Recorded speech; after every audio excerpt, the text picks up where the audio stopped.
Bona tarda a tothom. Soc la Victòria Ibáñez del CRP de l'Eixample, que és la meva companya Laura Sellarès, i us volem donar la benvinguda a aquest acte de cloenda, de divulgació del projecte Erasmus que s'ha fet amb un grup d'escoles de l'Eixample i un institut d'escola i el CRP. De fet, les escoles que han participat són l'Escola Mallorca, l'Institut d'Escola Londres, l'Escola Nou Graons, l'Escola Joan Miró, l'Escola Ferran Sunyer i l'Escola Gaia. No em deixo cap. Ens congratula molt, estem molt contents de pensar que a partir d'aquest projecte i a partir d'aquesta experiència podrà néixer una nova xarxa de capacitació docent i de col·laboració centrada en un vector del nou currículum tan important com és la codocència. I sense més, us passo amb la Laura que us farà una breu presentació del programa d'aquesta tarda. Hola, bona tarda a tothom. Gràcies, Victòria. Doncs us presento una mica el programa de la jornada, que si tothom deu haver rebut en el seu correu electrònic. Primer hi ha hagut aquesta benvinguda. Seguidament donarem pas a la Gemma Martret, que ens parlarà sobre el valor de la coeducació i la perspectiva de gènere. Seguidament presentarem les dades i el context del projecte. Seguit, els centres educatius ens presentaran pràctiques educatives que duen a terme en el centre i cap on volen anar, cap on volen seguir. Amb els centres durem a terme una taula de debat en què reflexionarem sobre les conclusions d'aquest projecte i finalment hi haurà el tancament de la jornada. Durant la jornada, no sé si heu vist que darrere les cadires i per les parets de la sala hi haurà enllaç directe a un formulari per si durant la jornada teniu preguntes o dubtes que voleu preguntar a tots els centres participants. Les podeu escriure en aquest formulari com a habilitat i a la part final, amb les conclusions, intentarem donar resposta a aquestes preguntes. A més, si hi ha alguna persona assistent que pel que fos no s'ha inscrit en el formulari que vam habilitar, ens interessa, si us plau, si podeu fer-ho ara, que seria el segon QR d'aquest document que teniu aquí darrere. I ara ja coneixeu el programa. Dono la paraula a la Gemma Martret, que és companya nostra i referent en coeducació i perspectiva de gènere, i posarà focus en el que us he comentat, que és el valor d'aquests dos aspectes. Bona tarda, Gemma.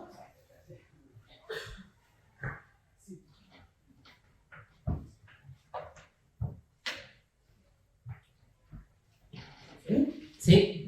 Si això dels micròfons hauria de dar-me costa una mica. Res, em sembla que s'obre una mica la paraula com per justificar per què estem aquí avui.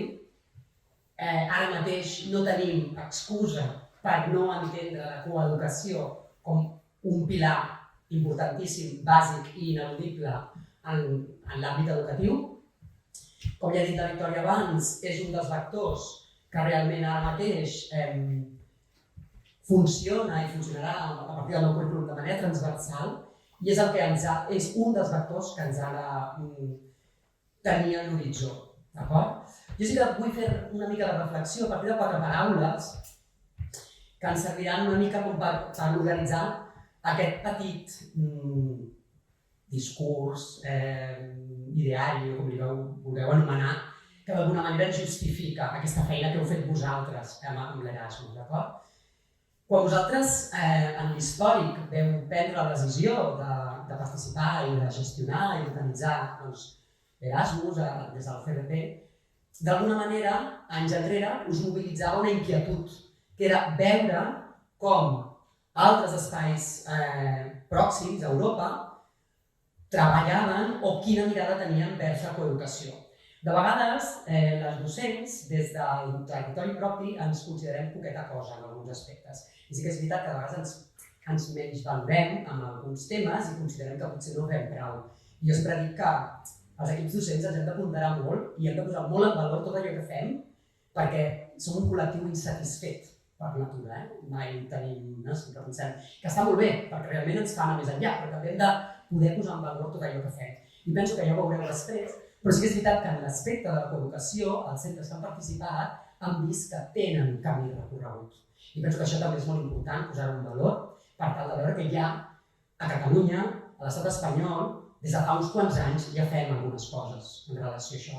Sí que és veritat que ho hem canviat, ho estem canviant, i per mi hi ha conceptes que fan que això canviï. Si en l'històric mirem què enteníem o què entenem com a coeducació, la coeducació a l'origen, als anys finals dels 70-80, s'entenia com l'educació igualitària per nois i noies. D'acord? I això estem parlant de 40 anys enrere, no? Sí. Ara mateix ho entenem d'una manera diferent. Per nosaltres, la coeducació ja no recull o entén la igualtat entre nois i noies, sinó que entén quelcom que va més enllà del binarisme de gènere entre els nois i noies i que respon a una qüestió de perspectiva de gènere i de respecte vers el creixement de les persones més enllà de la nostra identitat de gènere, etc. Però jo vull parlar una mica i vull sortir del tema de la paraula feminisme. D'acord? La paraula feminisme o el concepte del feminisme arribat i aterrat a les aules és transformador. Per què? Perquè aporta la coeducació. Molt sovint i massa sovint hem entès el feminisme o feminitzar les aules, que és un concepte que m'agrada molt, com acaba fent o acaba portant a les aules allò que està considerat que és femení. I certament penso que, malgrat aquest estereotip de gènere, hem de feminitzar les aules. Per què? Perquè durant molt de temps a les escoles ens hem ocupat de donar pes i valor a l'èxit acadèmic, que no vol dir que no ho hàgim de fer, però a la competitivitat, a anar més enllà, molt marcat amb una idea del que entenem com a persona d'èxit molt relacionada amb la masculinitat. I penso que tots aquests aspectes més feminitzats, de manera estereotipada, s'han tapat en l'àmbit educatiu. I massa sovint no hem tingut en compte la cura, l'aspecte més emocional, i per sort, ara fa uns quants anys, s'està treballant en aquesta línia. Però posar el mateix valor i posar el pes, per mi, en igualtat, el tema de la cura, la responsabilitat, que d'alguna manera durant molt de temps s'ha considerat com a feminitzador, com a femení, alhora que podem entendre que totes les persones tenim accés a èxit acadèmic, a èxit professional, etc., per mi és el que realment és feminitzador i igualitari. Perquè jo, i poso un exemple, o nosaltres com a dones, com a docents, no ho tenim tot fet si l'únic que aconseguim és fer que la societat tingui com a horitzó l'èxit, i no estigui posat en aquest mateix valor la cura, l'emoció, el respecte, el creixement. Llavors, durant molt de temps, aquest feminisme s'havia ocupat de vetllar per l'èxit professionalitzador de les dones. Quan comencem a integrar o a entendre que aquest feminisme va a les aules i que ha de donar resposta a altres coses i que qualsevol persona té dret a mostrar les seves emocions més enllà del seu gènere, és quan realment estem fent una educació i una escola en equitat.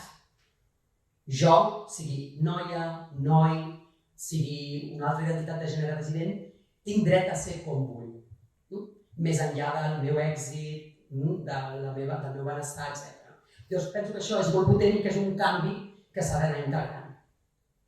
També cal tenir en compte que hem estat també durant molt de temps treballant aspectes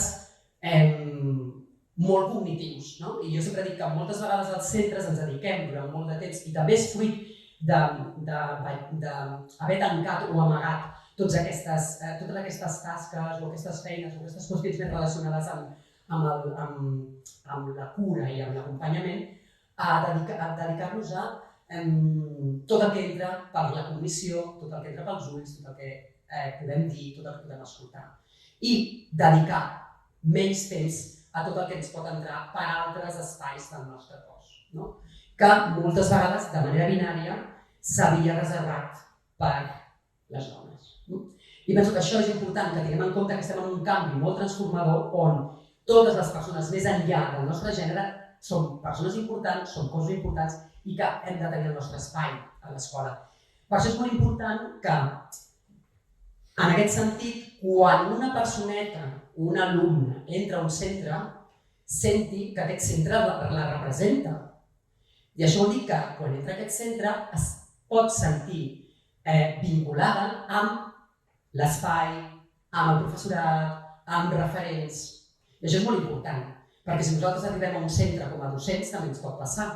Arribem a un centre i no podem establir vincles afectius amb algú, no podem establir vincles emocionals amb un espai, no podem veure's reflexades a les parets, per dir-ho d'una manera, no serem mai un centre inclusiu.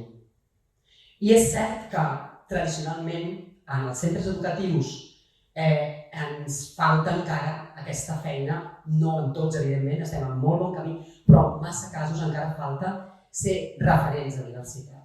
I això ens passa quan tenim famílies diverses, quan ens arriba alumnat que tenen dues mares, quan ens arriba alumnat que únicament tenen un pare, quan ens arriba alumnat que d'alguna manera estan sota la cura d'un avi o d'una àvia, que puguin sentir que aquell espai també és seu i que no és un espai on únicament es senten reflectides i es senten còmodes les persones que tenen una família, per exemple, molt més normativa. Per això tenim com el compromís, Val Flores és una pedagoga argentina, que ella diu que hem de trencar amb la heteronormativitat de les escoles i que hem de ser referents d'una societat que és així. I el que no pot ser és que les escoles continuem funcionant de manera sense voler-ho, perquè no tenim mala voluntat ningú, això és així, però tenim una estructura tan marcada amb què és el normatiu, què és el majoritari, que a més ens posem amb aquesta idea de dir el majoritari és l'heteronormativitat. Doncs hem de treballar perquè no té a veure amb majoritari, té a veure amb què és a la societat i qui hi ha a la societat. Si únicament a la societat hi hagués una persona amb unes característiques concretes, el fet de ser persona i que viu en societat ja té dret, perquè estem parlant de drets humans, ja té dret a sentir-se que forma part d'aquesta societat. Això penso que és important que ho tinguem clar i que fem una feina clara per poder trencar amb aquesta heteronormativitat o aquesta estructura com més patriarcal que encara molt ressona en alguns centres. Com podem fer això? Per ser inclusives i per realment ser equitatius i perquè els centres siguin equitatius. Doncs posant referents al centre. I aquests referents són des del nostre dia a dia a l'aula, el currículum ens obliga a fer-ho, és a dir, en el nostre dia a dia haurem de posar referents que vagin més enllà del que és la masculinitat en certs aspectes i reflexar homes, evidentment, que ells són, però homes, dones, persones racialitzades,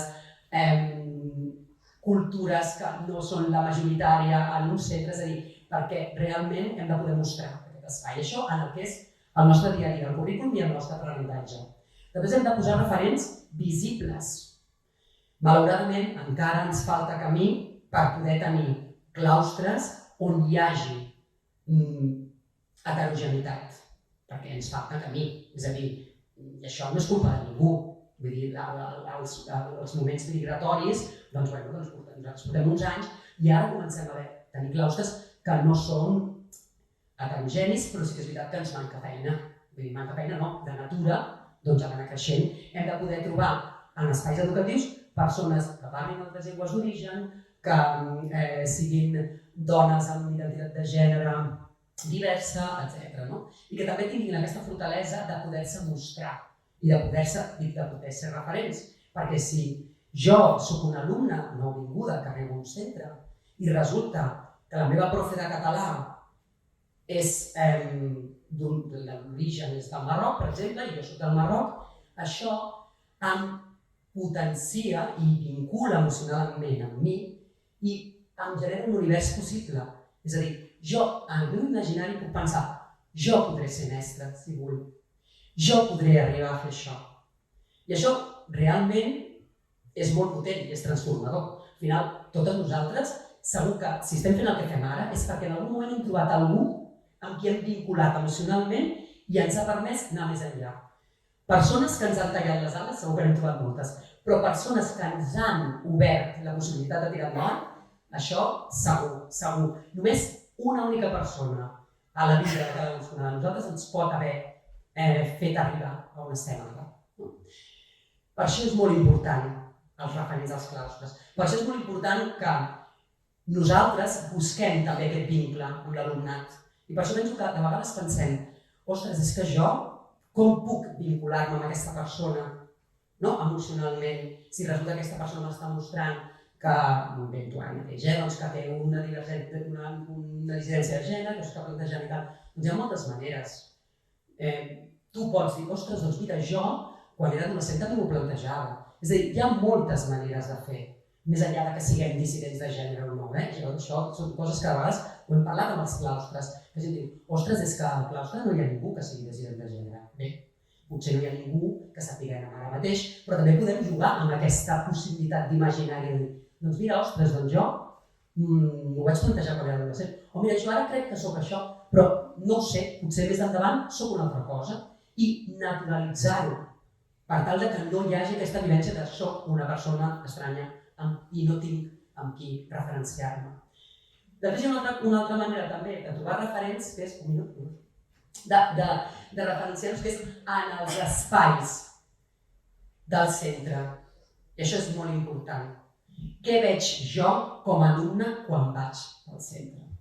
Si només veig a la biblioteca, per exemple, del centre, o a la biblioteca de l'escola, per exemple, doncs els llibres que estan posats sempre com a mostruari són, o les novel·les que sempre recomanen a batxillerat de català, són bàsicament d'escriptors homes.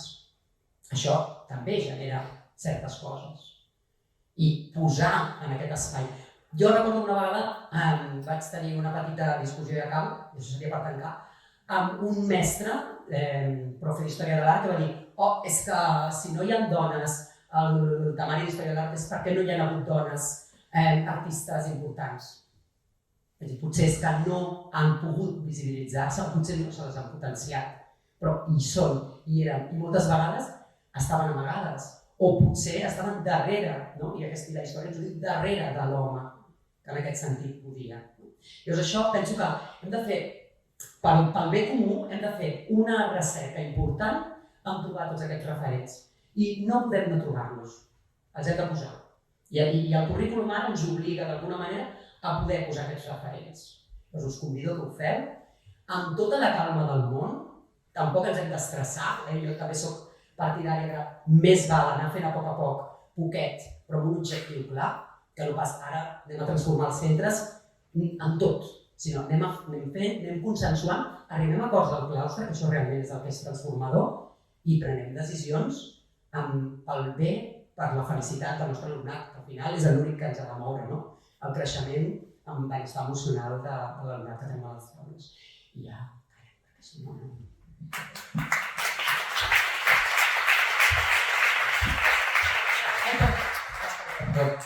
Passo la paraula a l'Albert, Sí, passo la paraula a l'Albert, que us explicarà el tema del projecte i us donarà unes quantes dades. I a partir d'ara, sí que si teniu algun dubte, doncs el que dèiem abans, feu el tema del QR i jo recolliré la informació i després us la... Gràcies, Gemma. Doncs, ara que d'alguna manera ja tenim en el nostre imaginari el concepte de coeducació, ja sabem què significa o quins significats pot tenir tot el camp semàntic que abarca, anem a parlar una mica del projecte, d'acord? I com el concepte de coeducació ha estat involucrat en el nostre projecte. Però abans voldríem explicar-vos algunes particularitats que té. En primer lloc, el projecte que hem estat portant a terme és un KA-C1. I potser preguntareu què vol dir això, i per què és important. Doncs té dues particularitats importants, una d'elles és que es caracteritza per tenir mobilitat del professorat. Això vol dir que, a molta gent a vegades quan parles amb ella i dius farem un Erasmus, el que visualitzes són mobilitats d'estudiants. Doncs també n'hi ha de docents, que aquest és el cas. I l'altra particularitat que té el KA-C1 és que és un projecte unidireccional. Això vol dir que, d'alguna manera, nosaltres al principi, quan a l'Eixample vam detectar que hi havia unes necessitats, unes inquietuds entorn la coeducació, d'acord? Doncs vam pensar què podem fer davant d'aquesta necessitat, no? Com hi donem resposta? I una de les respostes era fer un Erasmus. I vam pensar doncs, que si anàvem a buscar partners europeus que ens aportessin coneixements, de referència, etc., era una manera de donar resposta a això. No? I d'alguna manera marxàvem amb la motxilla buida i ens anàvem cap allà a omplir-la. Cada vegada que fèiem una mobilitat, doncs intentàvem captar tot allò que era interessant pel nostre projecte i després emportar-nos-ho. I això és important perquè hi ha altres projectes Erasmus que no són unidireccionals, són bidireccionals, en el sentit que les motxilles marxen plenes i les emportes cap allà plenes i les fa intercanvi. No? Llavors tornes cap aquí i una vegada estàs aquí, doncs expliques al consorci d'escoles que formen part del projecte què heu fet, després aquesta taca es va fent grossa a nivell de claustre, després a nivell de districte i per què no a Barcelona també. I hem previst eines i estratègies perquè això sigui possible, us ho expliquem després. Una altra particularitat, bé, el projecte, quan us explicava fa un moment, no, vam detectar aquestes necessitats i vam presentar el projecte a Europa i a Barcelona l'aproven, doncs, formalment s'inicia el dia 1 del 10 del 2020 i en principi estava previst dins el projecte que durés 22 mesos. Però què va passar? Com tots segurament recordareu, que va haver una pandèmia pel mig i això doncs, ens va complicar les coses a tots i en tots els àmbits i també evidentment en el projecte. Va ser complicat perquè vam haver, per un cantó, de centralitzar totes les mobilitats que havíem de fer en 22 mesos en pràcticament només 12. Això per un cantó. I després per l'altre cantó haurà de trobar partners perquè literalment hi havia un lockdown a Europa, no es podia viatjar i quan contactaves amb els partners et deien que no sabien, que ja veurien. Això ha sigut una dificultat, però finalment l'hem aconseguit superar. Ara bé, el que en un principi havien de ser 22 mesos i el projecte s'havia d'acabar el 31 del 7 del 22, vam donar una pròrroga i ens van donar uns mesos més per poder acabar de lligar-ho tot i finalment el projecte es tancarà formalment el 31 del 12 del 22, formalment. Ara bé, també hem previst coses perquè, tot i que el projecte s'acabi formalment, continuï d'alguna manera amb les estratègies que ara us explicaré. Deixant de banda ja les coses així com més particulars, us expliquem ara quin objectiu perseguia aquest projecte. Com us deia fa un moment, vam detectar que hi havia les inquietuds del districte entorn a l'educació, perquè hi havia escoles que o bé havien fet formació, o bé havien fet demandes, o bé tenien inquietuds. Aleshores, una vegada se'ls proposa participar, ens diuen que sí, el projecte s'aprova i definim el primer objectiu, surt aquest objectiu general, que és el de promoure la perspectiva de gènere en centres d'educació infantil i primària a través de l'observació de pràctiques europees. I aquest objectiu general el podem desgranar en 3 objectius específics, que de fet cada objectiu específic dins del projecte té les seves particularitats, però a grans trets tindrem aquests 3 objectius. I els podem explicar cronològicament, en el sentit que el primer objectiu seria identificar les necessitats del professorat pel que fa a la perspectiva de gènere, això que us explicava fa un moment, quines són les inquietuds. Una vegada tenim això definit, ens anem a fer les mobilitats i a treballar també aquí en el consorci d'escoles que han participat en el projecte tot el que té a veure amb la perspectiva de gènere. I finalment, l'objectiu específic 3, que és promoure la coeducació a tots els centres educatius de l'Eixample i també, per què no, a Barcelona. D'acord? Fixeu-vos que l'objectiu 1 i 2 al final han de ser finits en el temps, tot i que bé, es poden rescatar, són més finits. En canvi, el 3 pot continuar. D'acord? I perquè continuï, per promoure la coeducació als centres educatius de l'Eixample, el que hem fet, entre altres coses, és organitzar els recursos que hem anat traient del propi projecte principalment en 4 grans blocs. Tot això ho teniu a les llibretes que heu trobat quan heu arribat, després ho podeu rescatar. Aleshores, en primer lloc tenim els aspectes claus. Els aspectes claus podríem dir que són les grans conclusions que s'han extret de tot el projecte, de les mobilitats, però també sobretot de les reflexions que hem fet una vegada hem tornat aquí. D'acord? I de fet, a la taula de debat, que la farem després, rescatarem els aspectes clau i en parlarem. Després tenim la taula d'observació. Quan estàvem fent el projecte ens vam adonar que havíem d'aconseguir recollir de manera sistemàtica, ordenada, objectiva, tot allò que era important per al projecte. I per això vam dissenyar una taula d'observació, vam agafar totes les variables que per nosaltres eren importants del projecte que tenen a veure amb la coeducació i les vam desgranar altra vegada amb diferents indicadors. De manera que cada vegada que viatjàvem, doncs, les persones que viatjaven podien recollir de manera objectiva tot allò que és important pel nostre projecte. I quan tornàvem cap a Barcelona, extendre-ho a la resta de consorci i al claustre i al districte. Aquesta taula la podeu recuperar, si entreu a l'enllaç us podeu fer una còpia i la podeu adaptar a les vostres necessitats per treballar la coeducació. I bé, al final està pensat pel nostre projecte, però com dic, la podeu adaptar als vostres centres o pel que faci falta. És un bon punt de partida. Després tenim les conclusions. Cada mobilitat, hem recollit totes les conclusions de la mobilitat, les variables que hem observat, les conclusions a les que hem arribat i estan centralitzades en diferents presentacions. Des d'aquí les podeu recuperar. I per acabar, també hem fet un canal de YouTube on cada vegada que fèiem una mobilitat el que fèiem era, per una banda, o bé fer entrevistes a persones que pensaven que podien aportar coses, o bé després, un cop aquí a Barcelona, fer reflexions de la mobilitat. Tot això es pot consumir també en format vídeo al canal de YouTube. Per tant, són punts de partida per seguir treballant la coeducació, si algú s'ho proposa, o seguir caminant en aquest sentit.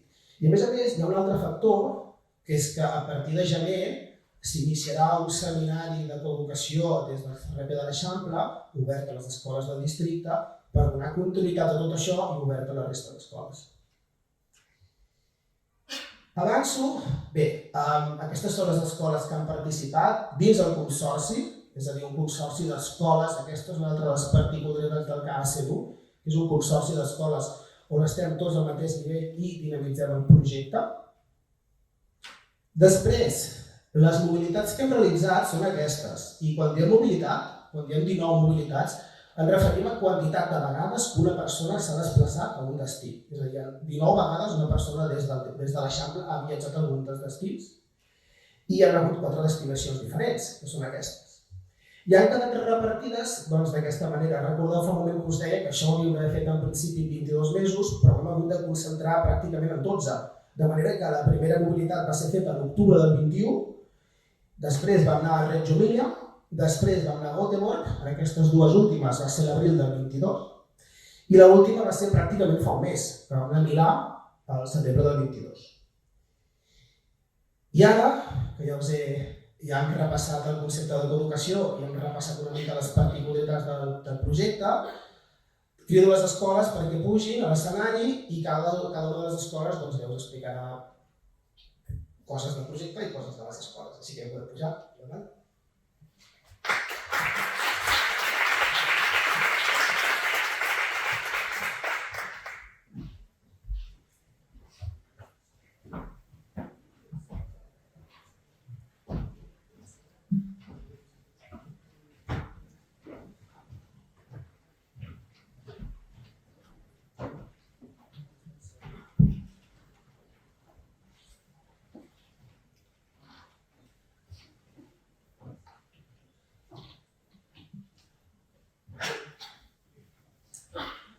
Hola a tothom, jo soc Laura, vinc de l'Escola Gaia i us parlaré de la importància de fer comunitat en la coeducació. L'Escola Gaia és una escola en creixement, aquest any estrenem el cicle mitjà, la nostra primera promoció, i des de l'inici del projecte vam veure que si volíem que l'escola fos un espai d'aprenentatge no podíem oblidar la dimensió emocional, com deia la Gemma a l'inici de la jornada. I llavors vam veure que havia de ser també un entorn on tots els infants es sentissin segurs, on tots els infants es poguessin sentir reconeguts i poguessin sentir que formaven part, ell i les seves famílies. És per això que el tractament de la diversitat des d'una mirada que la valora i que la fa visible és un dels elements claus del projecte educatiu des de l'inici. El curs 2019-2020, que era el segon curs de la nostra trajectòria, vam iniciar la formació que ens implica tota la comunitat, l'Escoles per la Igualtat i la Diversitat. Una formació de 3 anys que vam decidir que obríem també tant a la gent de l'espai migdia, coordinadors i acompanyants, com a les famílies. Perquè vam pensar que si realment volíem transformar aquesta mirada de la diversitat, no ho podíem fer sols, que havia de ser una cosa que agrupés a tota la comunitat. No es podia aïllar un treball des de les aules, sinó que havíem de col·laborar. Van ser 3 anys de feina i d'aquí va néixer la Comissió Mixta de Gaia en Igualtat. És una comissió que ara mateix està formada per mestres i per famílies i que té com a objectius debatre, reflexionar i promoure la igualtat i la diversitat a l'escola, amb la mirada de la interseccionalitat, que portàvem d'aquesta formació de centre. La Comissió de Igualtat fa moltíssimes coses, o sigui, aquests objectius fa moltes accions per portar-ho a terme i van començar, per exemple, donant visibilitat a diferents aspectes de la diversitat a través de la visibilització de dies internacionals, com per exemple el Dia Internacional de la Diversitat Familiar o el Dia Internacional de les Llengües Maternes o el Dia Internacional de la Dona i la Ciència. Les imatges que tenim aquí són d'unes accions que es van fer que cada any, a aquest dia, es van a terme a les escoles. A vegades aquesta visibilització és engegar un cartell que sigui ben visible i que estigui a l'entrada de l'escola i que tothom ho pugui veure i arribar a les famílies amb les xarxes socials que tenen. I altres vegades hi ha aquestes accions amb els alumnes, O sigui, aquest dia, durant tot el dia, els infants troben propostes als ambients i al jardí on poden fer activitats de ciència, de totes les branques de la ciència, que estan dinamitzades per dones científiques que són referents propers als infants, perquè són tietes, mares i àvies dels alumnes, la importància de donar referents. Una altra acció que es fa és sondejar les famílies per veure quines són les necessitats o els interessos a tenir més informació, i es convida a experts en aquests temes a unes xerrades que mínim es fa una a l'any i es fa aquest sondeig i es convida a una persona experta. Com que també hi ha mestres a la comissió, doncs es veu quina persona pot ser la idònia per fer això. I es convida novament a l'equip de migdia i al claustre i a totes les famílies. I també es fan accions com per donar visibilitat a vegades diversitats que no tenim. Per exemple, l'any passat per Sant Jordi vam col·laborar amb una organització de diversitat, persones amb diversitat cognitiva i vam venir a explicar contes als alumnes de segon. I va ser una experiència molt bonica. I sé que aquest any estan intentant engegar perquè no siguin accions tan aïllades i puntuals i per donar una mica més de presència i quotidianitat a aquest debat dins de la comunitat educativa i dins de les famílies, estan engegant un grup de criança en clau feminista per poder-se trobar periòdicament i anar comentant i anar col·laborant i debatint i parlant dels neguits que tenen de com acompanyar algunes coses en relació a la coeducació i a tota la diversitat en els infants. Bé, la participació a l'Erasmus Coedu ens ha confirmat la importància de fer comunitat. Aquest itinerari que de moment hem fet ens ha fet valorar que és important seguir fent aquesta feina per realment poder transformar aquesta mirada a l'escola. Aquesta mateixa presentació l'hem fet a algunes de les mobilitats que hem anat i ha estat curiós perquè no als altres països no sempre s'inclou d'aquesta manera a les altres persones. Es fa més des del professorat, però no s'inclou a les famílies. Ha estat una cosa que s'ha valorat molt pels mestres que hem visitat i que ha sorprès. I també m'enduc haver compartit amb les meves companyes d'escoles de l'Eixample que aquí sí que ens hem adonat que tothom està en aquesta línia, a més les persones del Consorci del Coedu, i ha sigut molt enriquidor de poder veure altres maneres de col·laborar amb les famílies perquè això sigui possible. I passo la paraula a la meva companya de l'Institut Escolar Londres.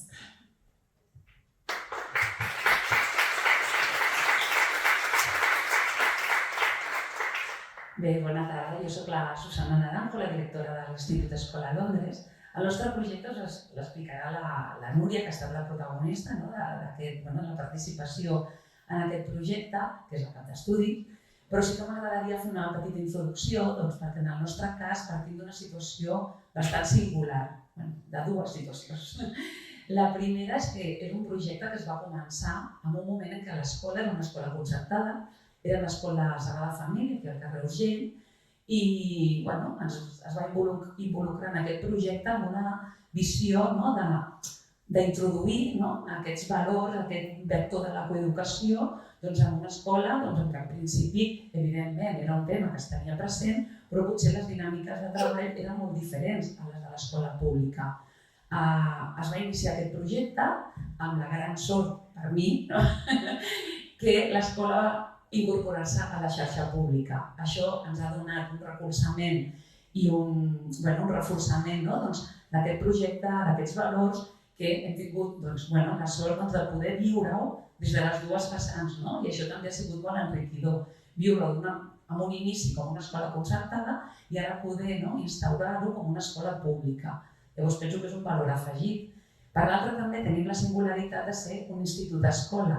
Quan l'Albert presentava el projecte parlava d'infantil, primària, i és cert que està pensat per infantil i primària, però en el nostre cas tenim la sort que podem agafar tota aquesta informació, tots aquests reptes i traslladar-ho a secundària i poder implantar-ho també a secundària, que potser altres escoles s'hauran de connectar d'una altra manera o vincular d'una altra manera als instituts per fer aquest traspàs d'informació o de coneixement. I en el nostre cas això ha sigut un gran avantatge. Llavors, jo ja no m'enrotllo més, la Núria us explica com ho hem viscut i quina ha sigut la nostra participació en el projecte. Gràcies, Susana. Bé, doncs, com ha dit la Susana, nosaltres venim d'on venim, no? Aleshores, per això hem posat que estem començant, no? Quan des del GRP ens van oferir la possibilitat de participar en un Erasmus, nosaltres portàvem molt de temps fent Erasmus, mobilitats amb alumnes, i quan vam veure la possibilitat de fer un projecte de coeducació amb Erasmus no ens ho vam pensar, perquè sabíem que era un encert i un camí assegurat. Evidentment, nosaltres després ens vam passar a la xarxa pública i tota la idea, tota l'estratègia que teníem pensada la vam haver de deixar una miqueta apartada. Però penseu que nosaltres fa 2 anys els nostres alumnes, que encara estan a l'escola, molts d'ells, anaven amb uniforme. I que, bé, doncs això, i de cop i volta començar a parlar de coeducació ha estat un repte, no? Però bé, gràcies a la Susana i tota la gent també que ha entrat a l'escola, hem pogut anar fent petits passos. L'experiència Erasmus, jo haig de dir que evidentment Erasmus no et dona solucions, però et facilita moltíssim i val la pena apuntar-se sempre que pugueu a un Erasmus. El programa ofereix moltes oportunitats, però jo m'emporto d'aquesta experiència d'haver conegut altres escoles i altres companys que m'han ensenyat moltíssim i que espero que a poc anirem transmetent a la resta del claustre. Us hem posat a la següent diapositiva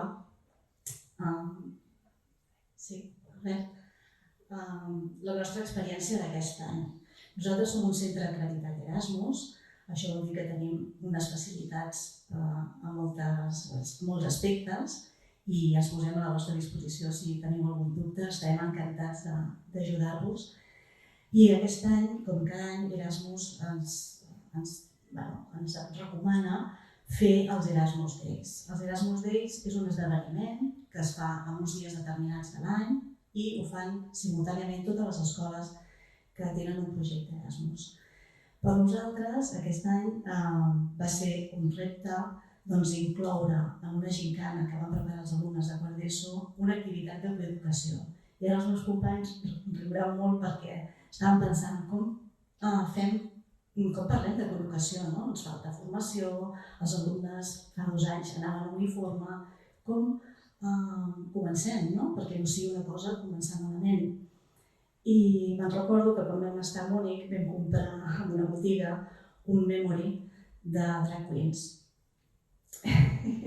Els hi vaig ensenyar als alumnes i vam dir, ostres, és xulíssim i per nosaltres pot semblar una tonteria, però per nosaltres poder incloure una activitat on es vegin aspectes diferents, personalitats, coses diferents, per nosaltres ha sigut un primer pas amb molt d'èxit.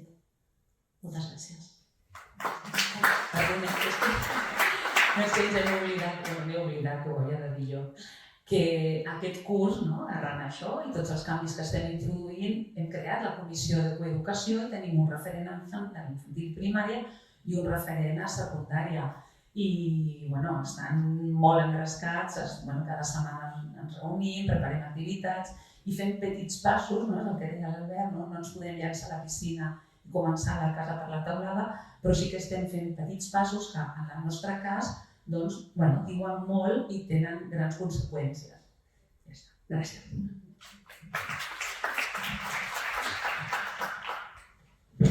Bona tarda. Soc l'Eugènia de l'Escola Joan Miró i us explicaré el nostre recorregut, com va començar aquesta història. A veure, nosaltres l'any 2015, l'AMPA de l'escola ens va proposar participar en uns tallers de coeducació. En aquell moment, el claustre ja portava temps pensant que havíem de fer alguna cosa més de la que estàvem fent a l'escola. Ens havia quedat una mica estancat, amb allò que ha explicat abans la Gemma, no? És a dir, sí, tenim nens i nenes a les classes, intentem que tothom tingui accés a totes les activitats, mirem que estiguin equilibrats els grups quan fem tallers, a les classes també equitativament nens i nenes, però veiem que amb això no teníem prou. Per tant, aquesta proposta de l'AMPA ens va semblar interessant i ens van afegir. Algunes entitats que treballaven en aquell moment per les escoles coeducadores amb un projecte subvencionat per l'Ajuntament de Barcelona van venir al centre i ens van facilitar uns tallers a mestres, a alumnat i a famílies.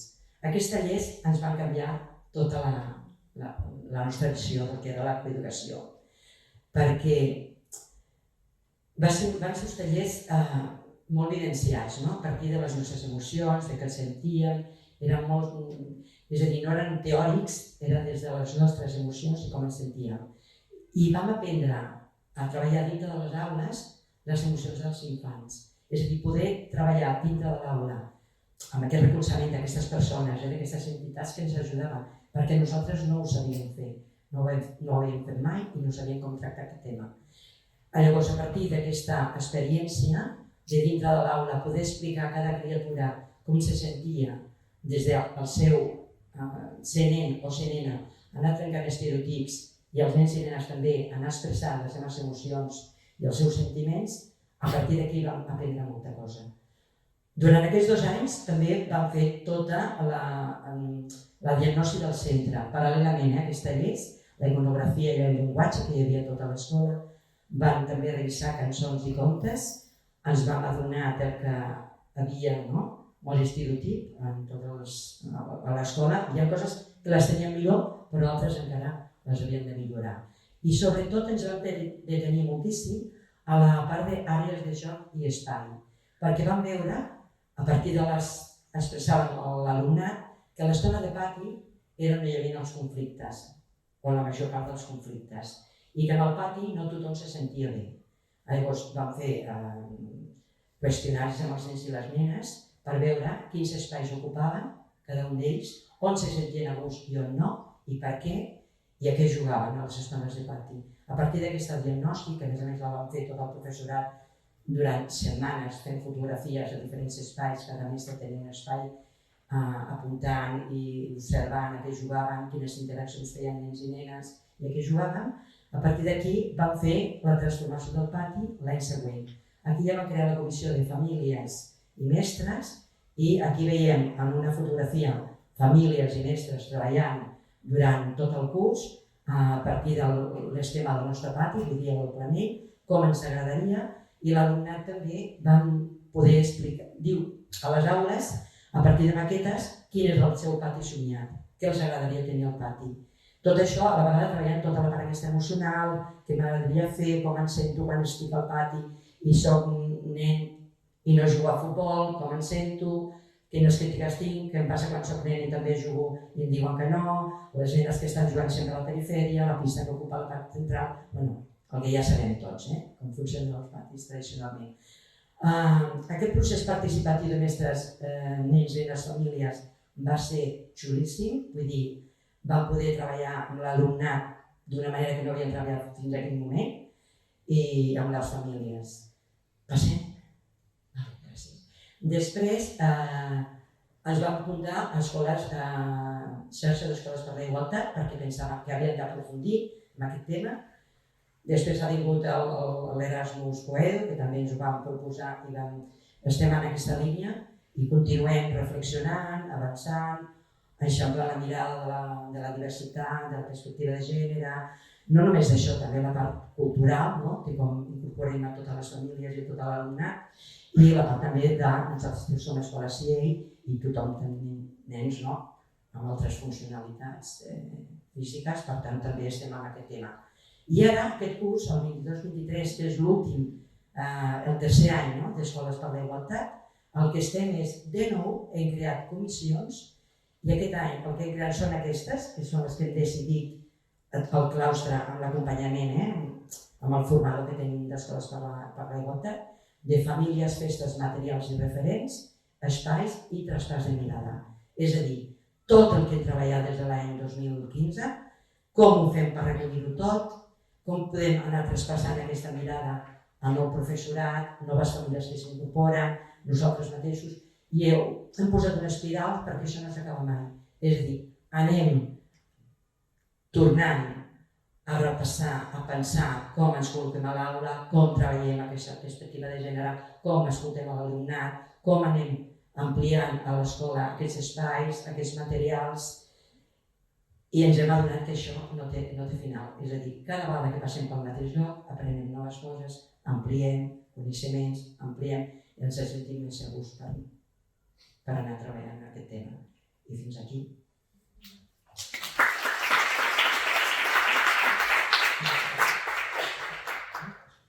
I ara passo la paraula al Ferran Smith.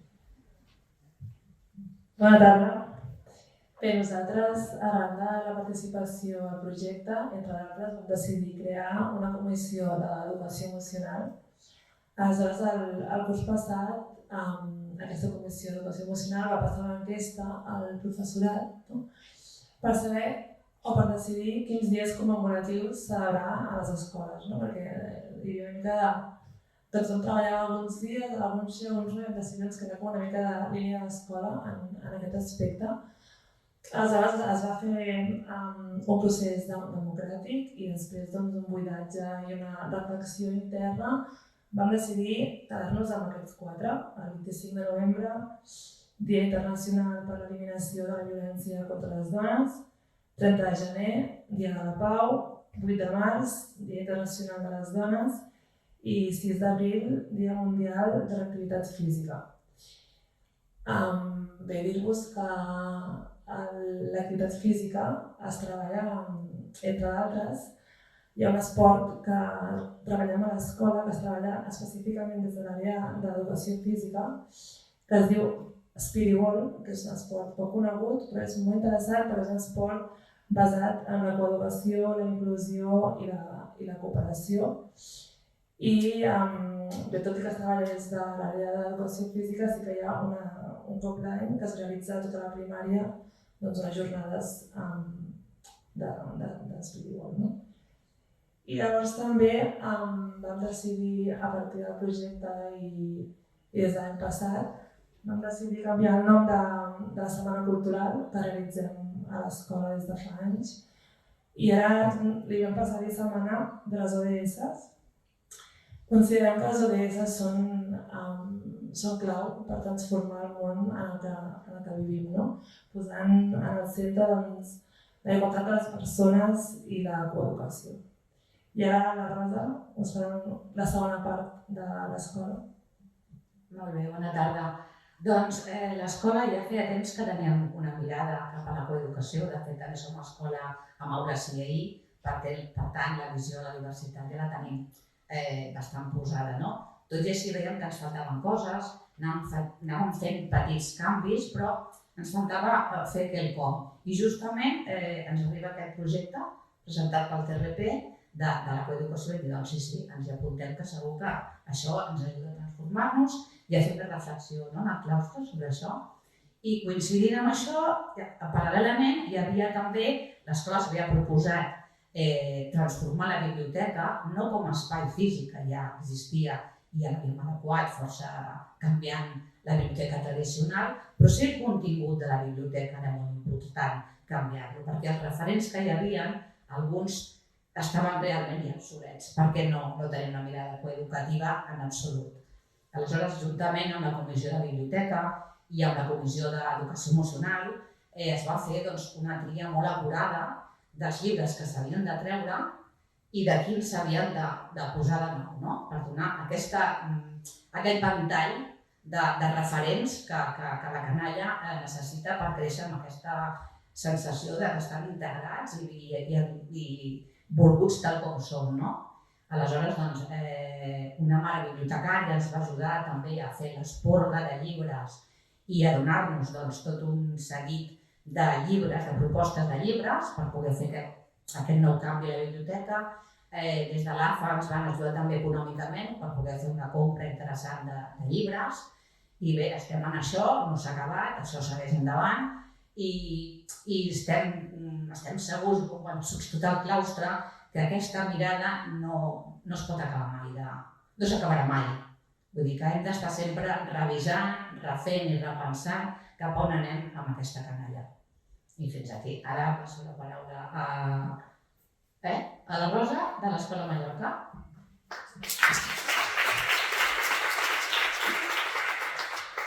Bé, jo soc Rosa, soc una mestra de l'Escola Mallorca. Coincideix que vaig arribar a l'escola i tot just vam començar a formar part de l'Erasmus i podem dir que participar en aquest projecte va ser el que ens va fer veure la necessitat de crear una nova comissió a l'escola que es digués una comissió de coeducació i d'igualtat. Aquesta comissió la vam crear per encaminar una mica la visió de la coeducació a l'escola, iniciar-la, i també per poder participar en la vocalia de gènere que formen part les famílies de la nostra escola, per tal d'anar tots a una. Al principi, quan vam fer la comissió, ens vam plantejar uns objectius a gran termini i vam fer com una temporalització ideal de tot el que ens agradaria aconseguir.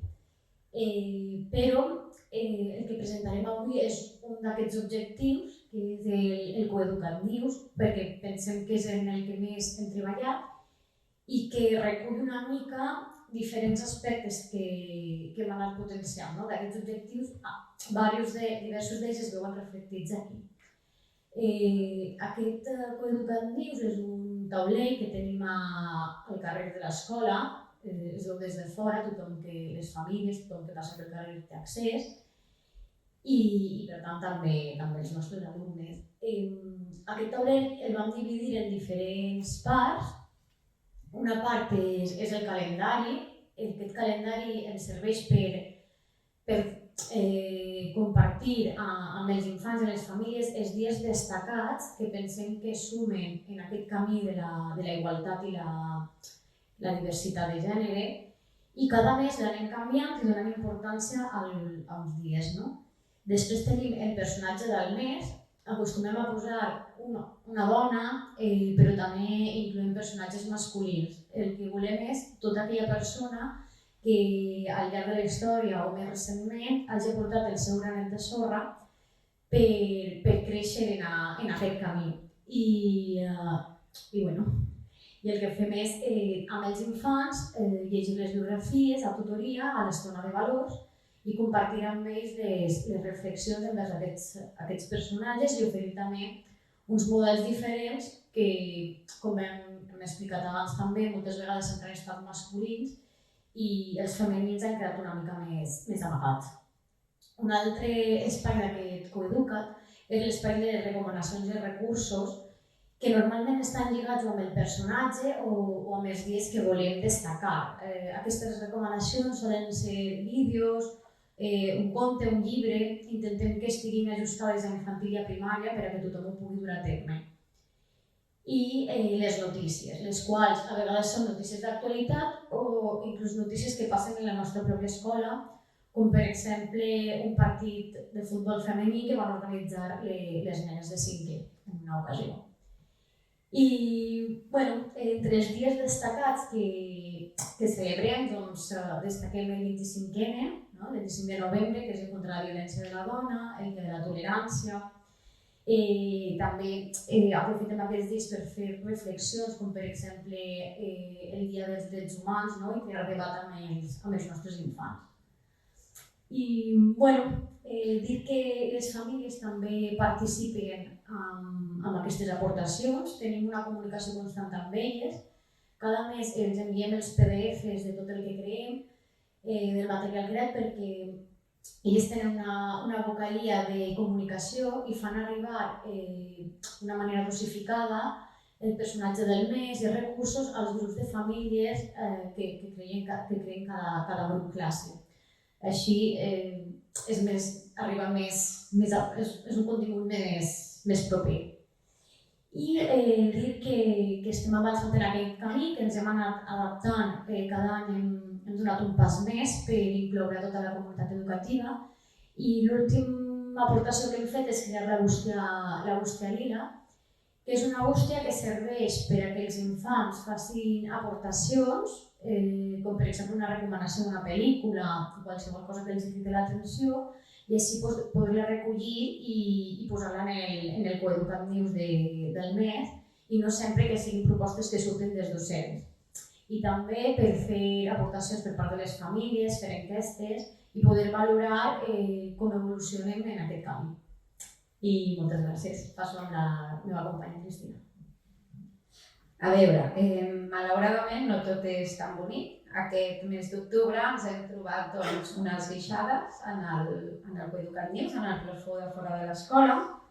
Hem trobat que tot allò que estava penjat ens ho han arrencat, han fet com un joc, han obert els vidres i ens han fet el que estàvem allà exposat.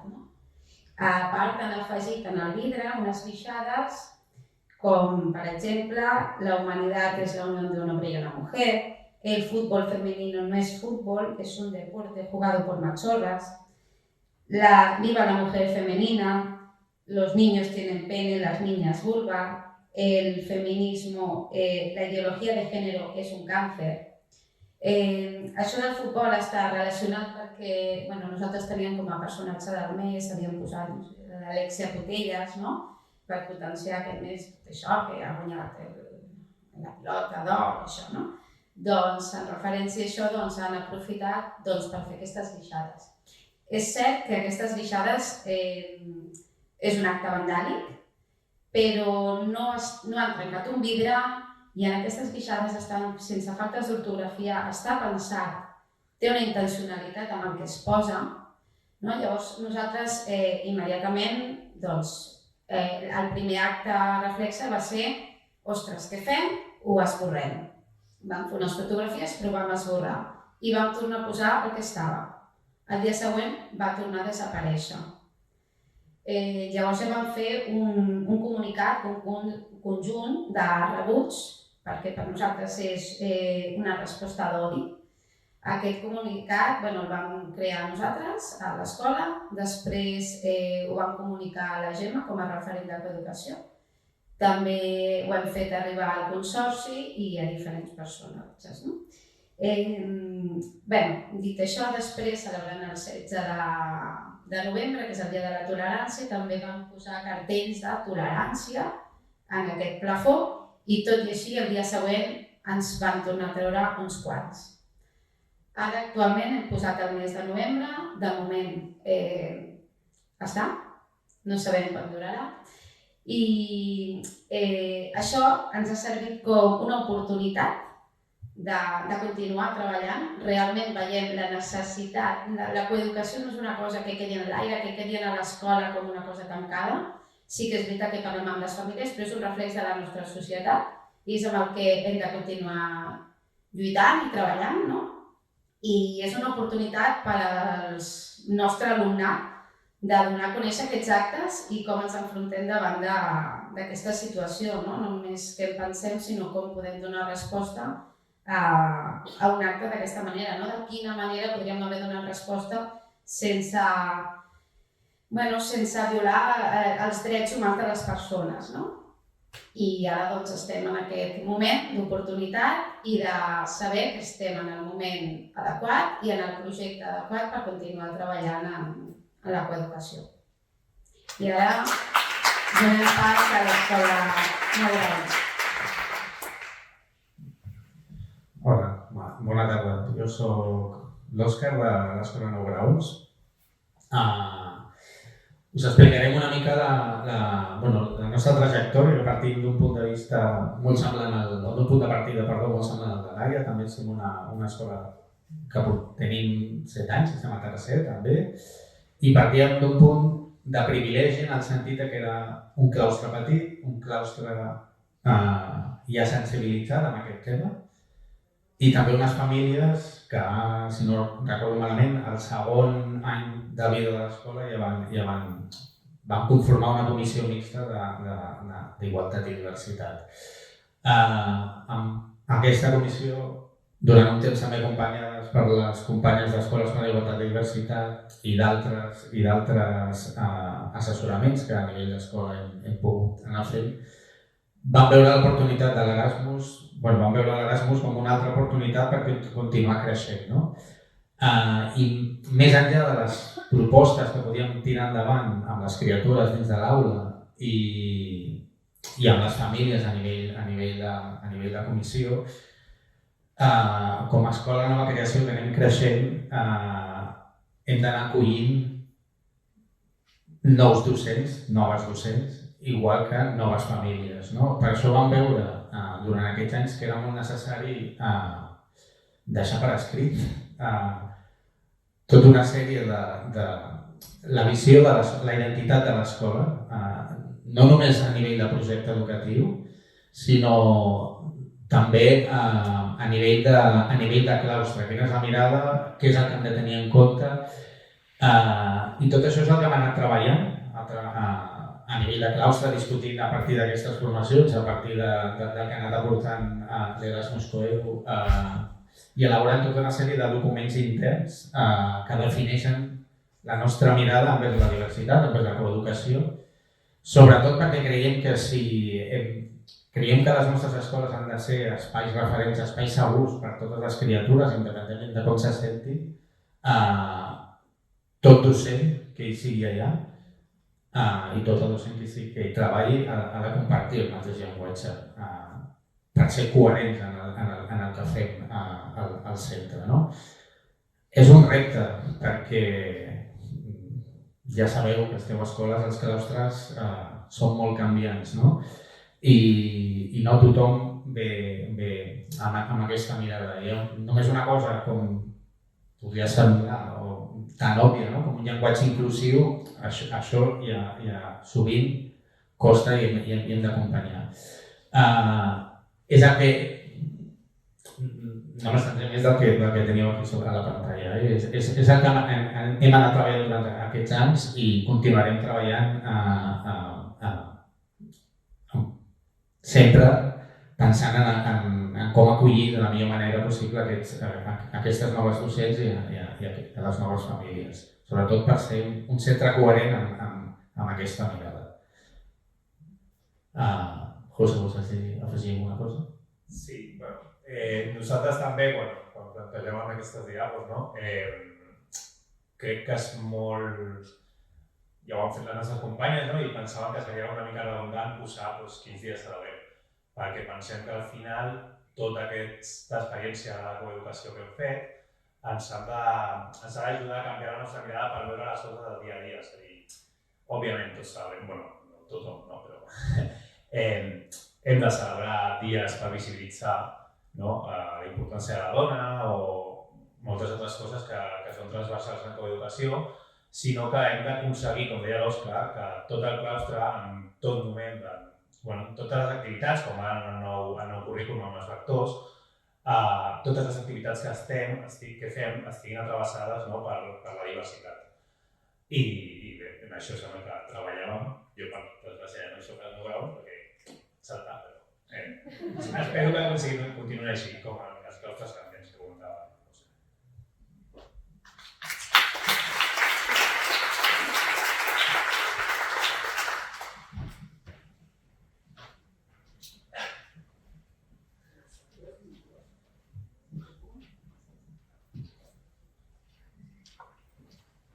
Hola. Sí. Doncs, moltes gràcies a tots els centres que han pogut explicar les seves pràctiques educatives i les seves reflexions. I ara una mica us proposem que formem una petita taula de debat al voltant a partir de les vostres experiències com a centre i les mobilitats de treball, perquè realment hem treballat molt constantment, amb moltes trobades durant aquests anys que ha durat el projecte. Doncs una mica... perdó, que m'he posat això, però si algú té alguna pregunta intentaré contestar-la abans que acabi la sessió. Recordeu que hi ha el formulari de preguntes, que si no... Llavors, la idea seria una mica fer un petit debat per encarar les conclusions d'aquest projecte, perquè realment hem acabat confluint en 3 idees que ja veureu que a mesura que vagin segurament sortiran amb els comentaris de totes les persones que participem.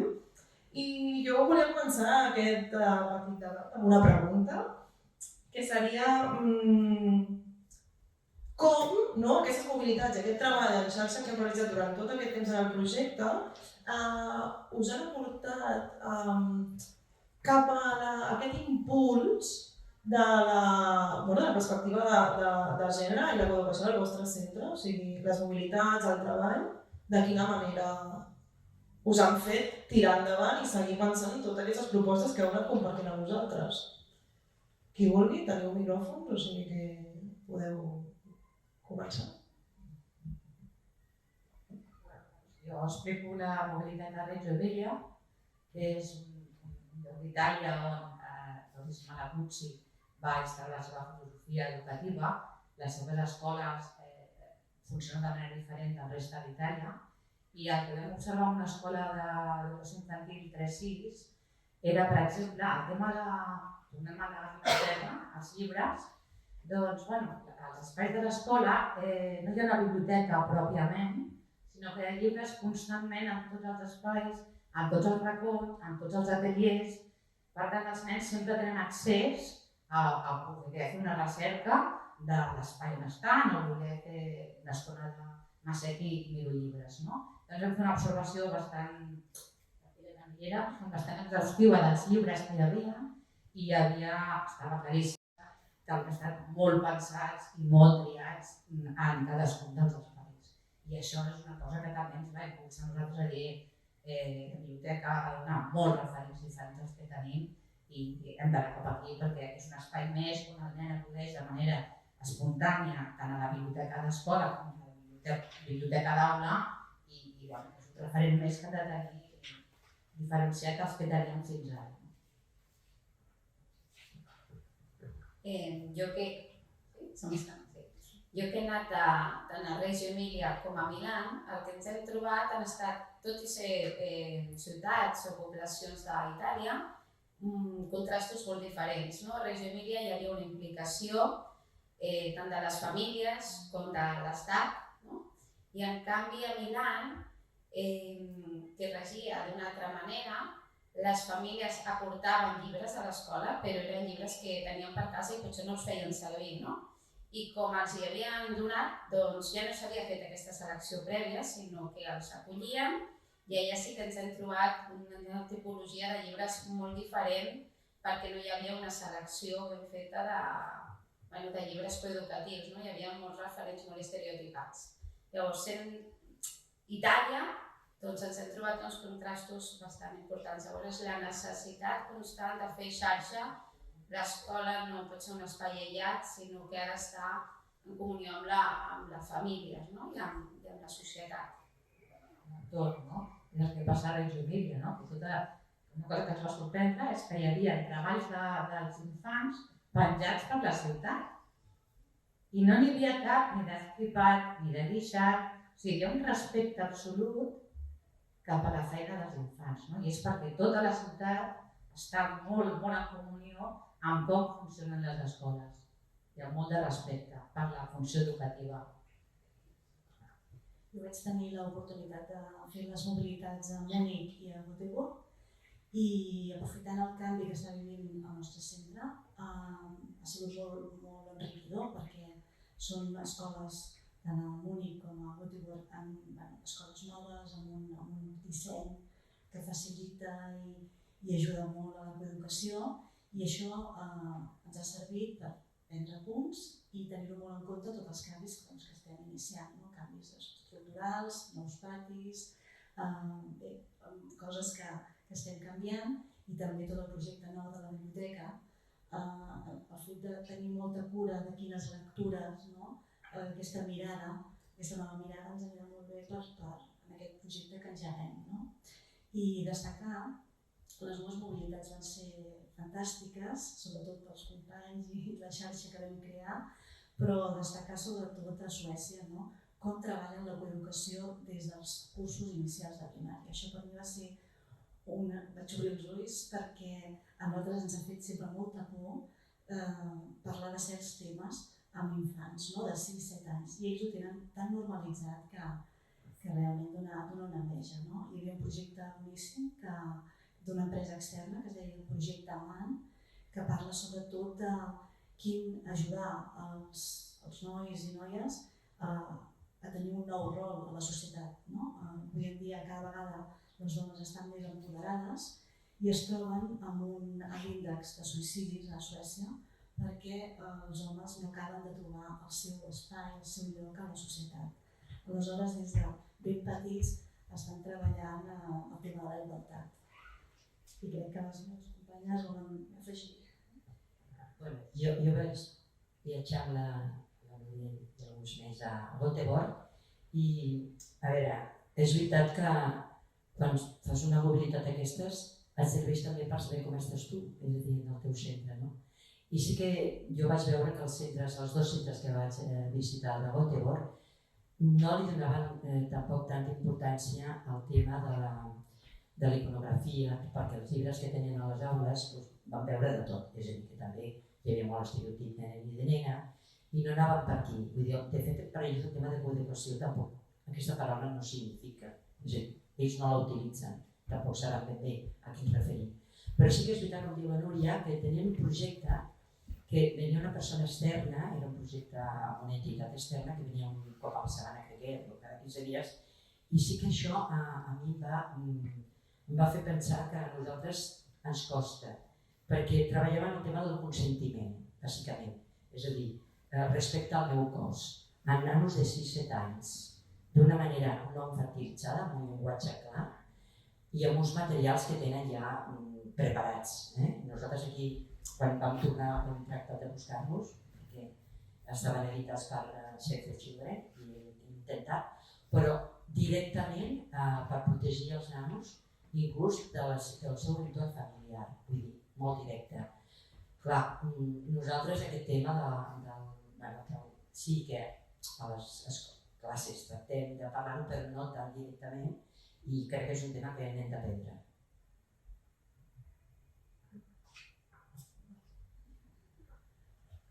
I ara que parles d'això del consentiment, pensava en la mobilitat que vaig fer a Múnich, on vam visitar escoles d'educació infantil i on vam veure també pràctiques amb infants encara més petits, on es podia veure el treball de l'educació sexual i de la descoberta del propi cos en la quotidianitat també. En el moment del canvi de bolquer i del control d'esfínteres de l'accés dels infants al lavabo, es fomentava molt l'autonomia dels infants perquè poguessin anar per ells mateixos quan ho necessitaven, que els infants que ja es podien desplaçar poguessin pujar per ells mateixos als canviadors, amb una noció d'infant, de persona de ple dret, a la que no es pot agafar sense demanar-li permís, abans, que sempre ha de tenir el seu consentiment, basar tota la interacció amb l'adult en aquesta relació de respecte i de tu a tu i de permís i empoderament de l'infant cap al seu cos. I en relació a aquesta mobilitat també va ser molt enriquidor perquè nosaltres el curs passat ens trobàvem en un moment que estàvem pensant a l'espai que ocuparem d'aquí un temps en el nou centre, en l'edifici que hem d'ocupar algun dia. I va ser molt inspirador veure aquelles escoles noves, que també eren edificis nous, de Múnich, on l'espai dels lavabos estava molt pensat. Els típics lavabos on els infants que estan fent el control d'esfínteres estan col·locats en bateria, aquí a les llars d'infants. Doncs allà també, però tenia un petit panel que els donava intimitat, perquè és un moment que perquè siguin nens no vol dir que no la necessitin.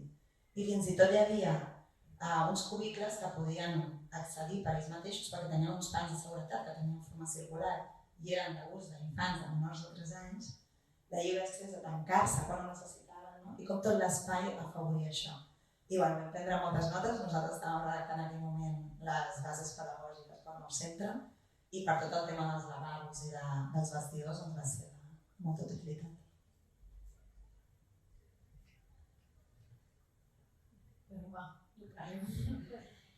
Jo volia compartir que la meva mobilitat va ser a Milà. Sí.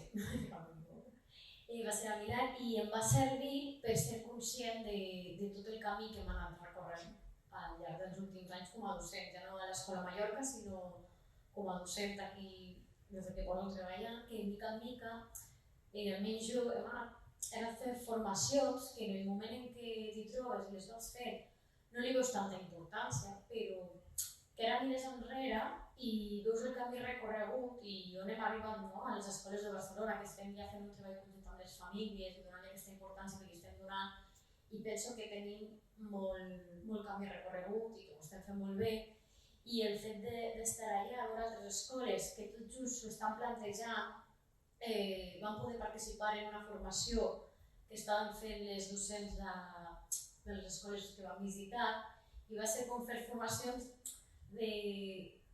d'abans que nosaltres fèiem. Ara ja les fem d'una altra manera. Llavors em va fer molt conscient de que estem avançant en aquest canvi.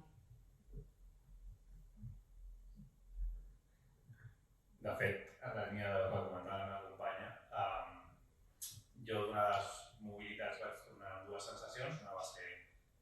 I la sensació bona de les dues va ser que realment aquí ens hem d'empoderar en que fem moltes coses bé. De fet, totes les que esteu aquí segurament és perquè hi penseu i ja tenim molt més après i anaves allà i hi havia coses que les veiem òbvies i allà no, i que com que encara dius que no hi hem fet aquest pas.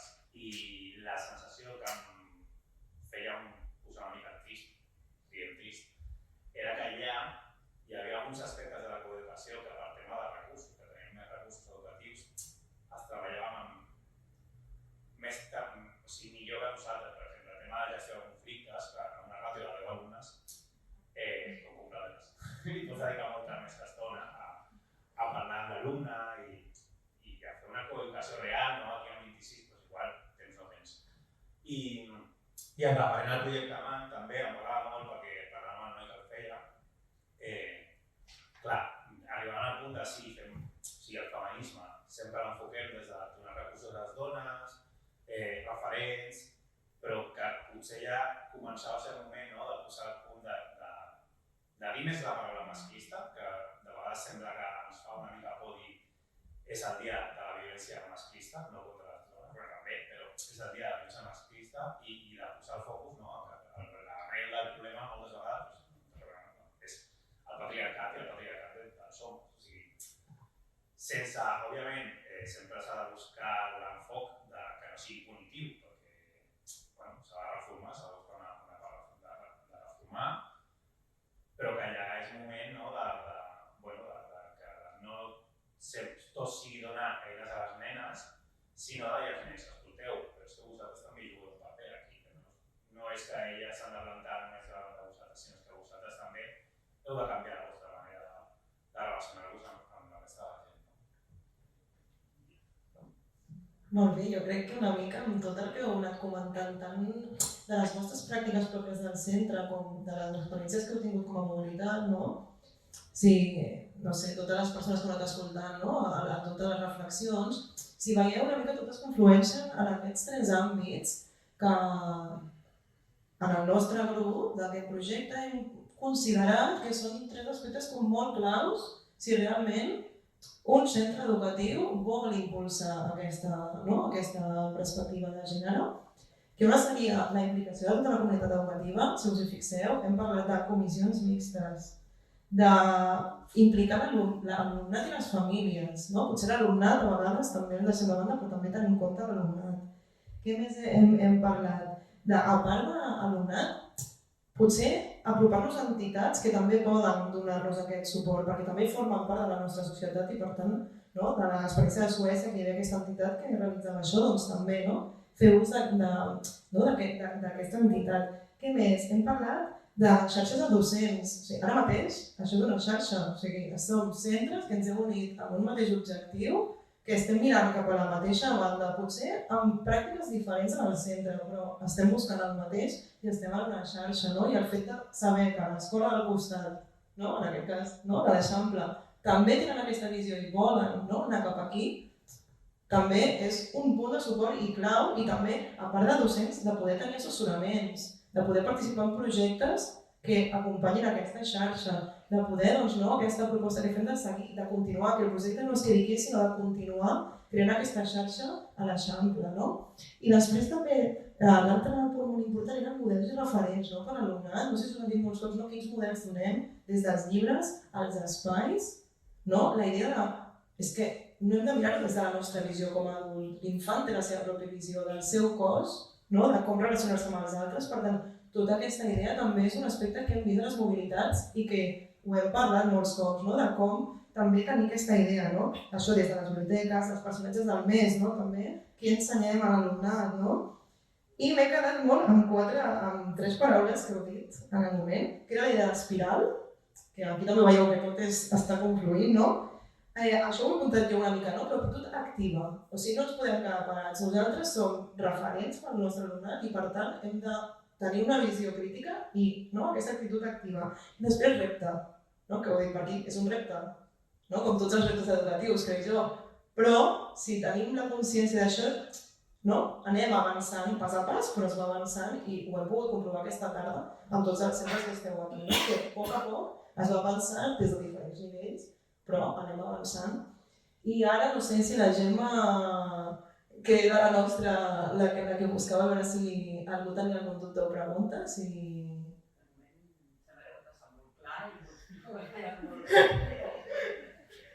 Però sí que jo vull llançar-ne una. Si penseu que, o si creieu que hi ha quelcom que diferenciï el fet que dèieu, no? De, ostres, en les comunitats hem vist que hi ha escoles o hi ha, no? Que el tema de la coeducació el veuen d'una manera molt diferent a com la veiem nosaltres, no?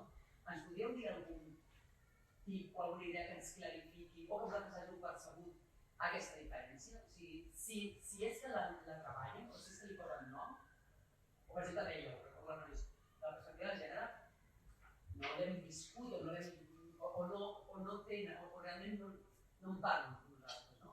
Que podeu dir, doncs, què, o sigui, si fóssiu l'extraterrestre que va a Montego i li diuen coeducació, què haguéssiu percebut de què és la coeducació?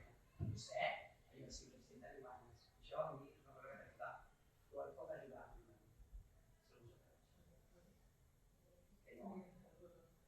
Sí que en aquest, no sé si és el que es prova, però bueno. El que sí que vam veure, per exemple, era que la coeducació era respectar nens i nenes, no? Llavors intentaven, estaven en el punt de canviar, parlar sempre en masculí, per dir nens i nenes tota l'estona. I nosaltres sí que els vam dir que estàvem incloent paraules que sense la necessitat de dir nen o nena incloïssin a tothom, com per exemple l'alumnat, les famílies. I ens vam mirar encara de com? Però bueno, crec que els hi vam poder admetre el que pensàvem. Tot i això, doncs és el que deia abans, que penso que mica en mica vas avançar i estaven allà en aquella escola particular, potser hi ha altres diferents, no? Estaven en aquest punt. Potser, una reflexió només, potser és que com que hi ha aquest treball previ, no, de tot el tema del cos, el crea la Laia, etc. Potser tenen una manera de veure la coeducació perquè potser diferent, perquè potser el tema dels estereotips de gènere els veuen d'una altra manera, o no són tan clars, o la situació social de l'espai, no sé, veritat. Sí. La societat d'allí està diferent encara. Per exemple, a nivell de famílies, els mestres deien que si elles pensaven que si li donàvem alguna de color rosa a un nen, quan vindria la mare o el pare a recollir-lo, diria, però per què? No ho entenc, és un nen. O sigui que no ho entendria, certes coses. Llavors... Jo tinc la sensació... Bueno, primer de tot depèn de quina ciutat visitessis. Perquè, per exemple, quan anar a Múnich em dóna la sensació que no hagués estat el mateix si haguéssim anat a Berlín. Bueno, no sé si m'entenc. O sigui, Múnich, les mateixes famílies d'allà, una família que parla amb una mare ens va dir que era bastant patriarcal. I, de fet, quan arribàvem nosaltres, que era proper Nadal, feien una festivitat religiosa, o sigui, ells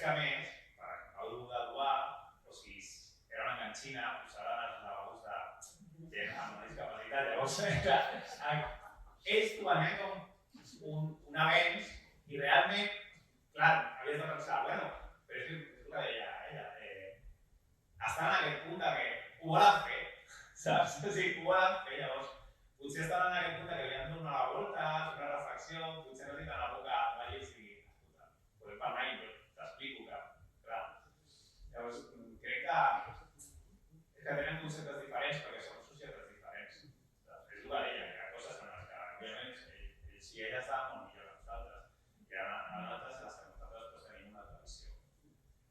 I jo, per exemple, a Botegon sí que hi veia més reflexió. Una reflexió. I estaven interessades. De fet, Botegon em va donar la sensació que estaven realment interessades en el que nosaltres fèiem. Múnich va ser més com venit i vet. I vam anar i vam veure i va ser com, oh, vale.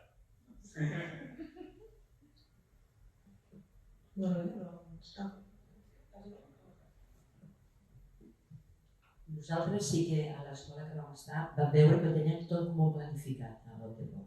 És a dir, els nens i les nenes estaven assegudes en grups de 2 o de 4, hi havia molta barreja amb els grups de nens i nenes, però després a l'hora del pati, que és una cosa que jo em vaig fixar moltíssim perquè és una cosa que havíem fet a l'escola, vaig veure que s'agrupaven nens i nenes, jugant a futbol, jugant a... Vull dir, tenien un pati immens, amb moltes possibilitats de moltes estructures, de moltes coses, d'una àgora, de coses, però al final els nens i les nenes s'agrupaven igualment per nens i nenes.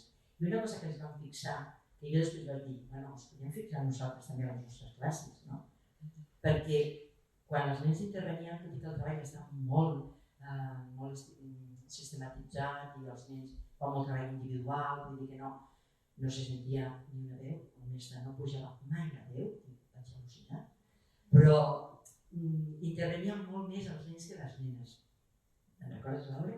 A les converses que eren més lliures, hi havia moltes més intervencions de nens que de nenes, tot i que hi havia un equilibri dins de l'aula. I aquesta reflexió nosaltres la vam traspassar després dels mestres, no? Si s'havien fixat. I en aquell moment no s'havien adonat. Vull dir, sí que nosaltres com a observadores de l'aula ho vam veure. I llavors jo vaig arribar a la conclusió, no sé si és errònia, de que alguns nens d'aquestes classes eren molt més impulsius, no? I llavors, com que tenen més necessitat de parlar i que el mestre final fa més cas, no? Vull dir que acabes donant més la paraula a aquell que contínuament vol intervenir i al final. I les nenes, en general, a la classe de segon que vam estar, eren com més tranquil·les, com més... Vull dir, tenien menys presència a l'hora de parlar en debats i coses. I això és que em va fer pensar.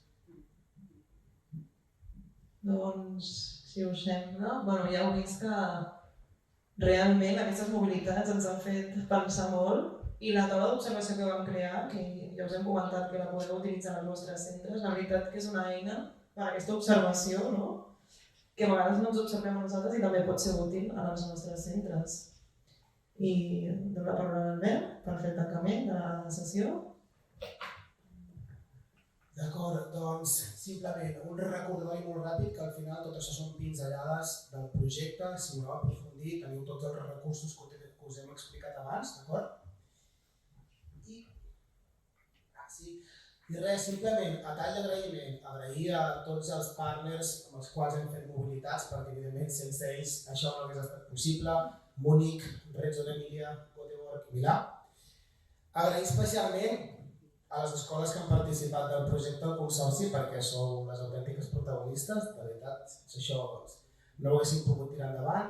També agrair a Europa i a CEPIE, que ha sigut qui ha vehiculat els diners i els fons perquè tot això es pogués tirar endavant.